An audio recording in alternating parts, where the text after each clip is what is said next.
मित्रों, मैं डॉक्टर रामसनेहीलाल शर्मा यायावर आपके सामने प्रस्तुत हूँ एक प्रेरक प्रसंग के साथ।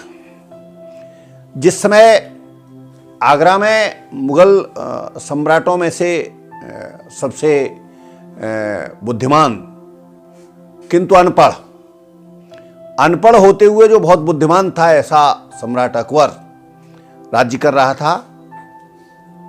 आगरा की राजधानी में उसने हिंदू और मुसलमानों में एकता स्थापित करने का प्रयास किया था। उसके दरबार में काम करने वाले, उसके दरबार के जो नवरत्न थे, उन नवरत्नों में रहीम और गंग और तमाम ऐसे ऐसे लोग थे।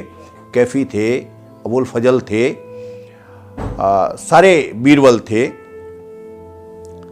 उसी काल में वृंदावन प्रेम की नगरी बना हुआ था और वहां कृष्ण भक्ति का बहुत बड़ा केंद्र स्थापित हो गया था।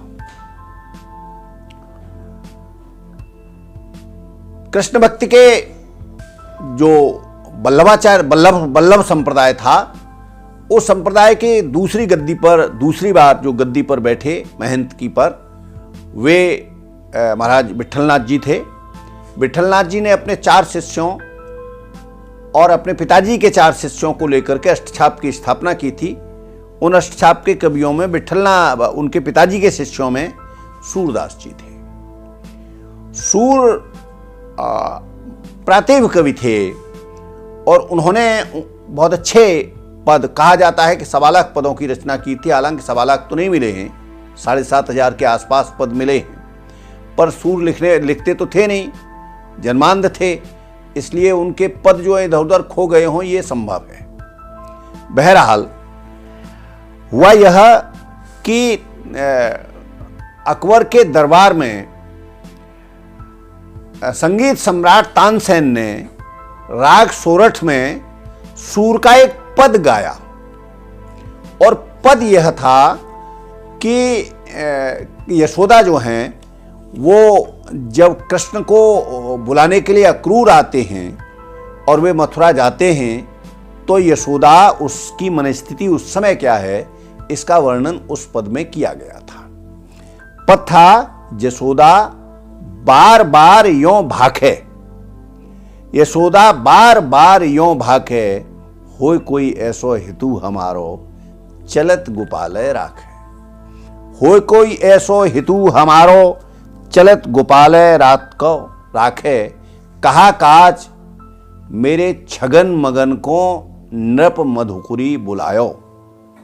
कहा काज मेरे छगन मगन को नृप मधुपुरी बुलायो, सुफलक सुत मेरे प्राण हरण को काल रूप है आयो।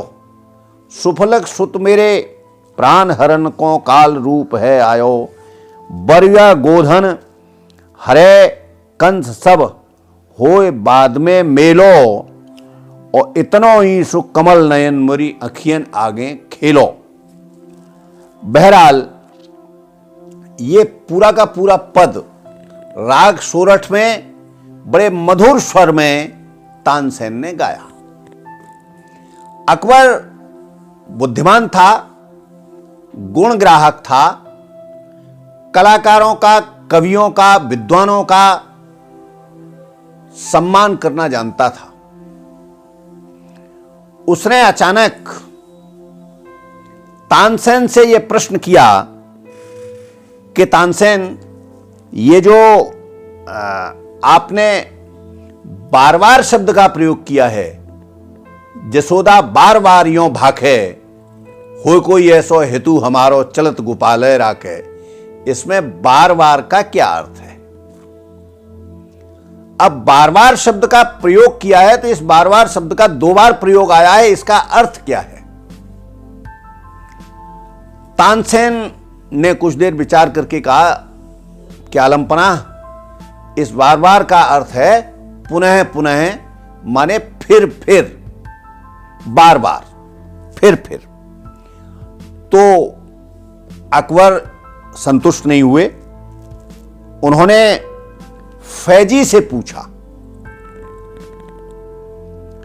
फैजी आप बताइए, आपकी दृष्टि में बार बार का क्या अर्थ है? फैजी ने कहा कि जहांपना, मुझे ऐसा लगता है कि बार बार का अर्थ सूर ने रोते रोते के अर्थ संदर्भ में किया है। रोते रोते ऐसा उसका अर्थ है, 2 बार प्रयोग किया है। फिर उन्होंने मिर्जा कोका से पूछा, मिर्जा कोका, आपकी दृष्टि में बार बार का क्या अर्थ है? अकबर के पूछने पर मिर्जा कोका ने कहा कि अलीजा, मुझे ऐसा लगता है कि बार बार का अर्थ दिन दिन है। बार माने दिन भी होता है, माने दिन दिन, हर दिन। अब उन्होंने बीरबल से पूछा, बीरबल से कहा, बीरबल आप बताइए कि आपकी दृष्टि में बार बार का क्या अर्थ है? तो बीरबल ने कहा, बादशाह, मुझे ऐसा लगता है कि बार बार का अर्थ द्वार द्वार है। हर द्वार पर जाकर यशोदा ये कह रही हैं कि कोई ऐसा हेतु हमारा है जो इस गोपाल को, इस कृष्ण को जाते हुए रोक ले। और अंत में इन सब की बातचीत के बाद अकबर ने रहीम से पूछा। रहीम अकबर को प्रिय भीत बहुत थे। रहीम विद्वान थे, हिंदी, फारसी, संस्कृत, ब्रजभाषा, चारों में बहुत विद्वान व्यक्ति थे, निष्णात थे। और वे कई बार, एक बार तो ऐसा हुआ था कि एक पांडुलिपि फारसी की फटी हुई मिल गई थी, उसके कुछ हिस्से फट गए थे, तो अब्दुल रहीम खान खाना ने उस फटे हुए हिस्सों में वास्तव में उसे पूरा कर दिया। ऐसे विद्वान और श्रेष्ठ कोटि के व्यक्ति थे। अकबर ने रहीम से पूछा, रहीम आप बताइए बार बार का क्या अर्थ है? रहीम ने उत्तर दिया, महाराज आलमपना, मुझे ऐसा लगता है कि सबने बार बार का अर्थ अपनी प्रकृति या अपने स्वभाव के अनुसार लगाया है। जैसे तानसेन संगीतकार हैं और संगीत में सबसे ज्यादा महत्व किस बात का है? निरंतर किए जाने वाले अभ्यास का, रियाज का।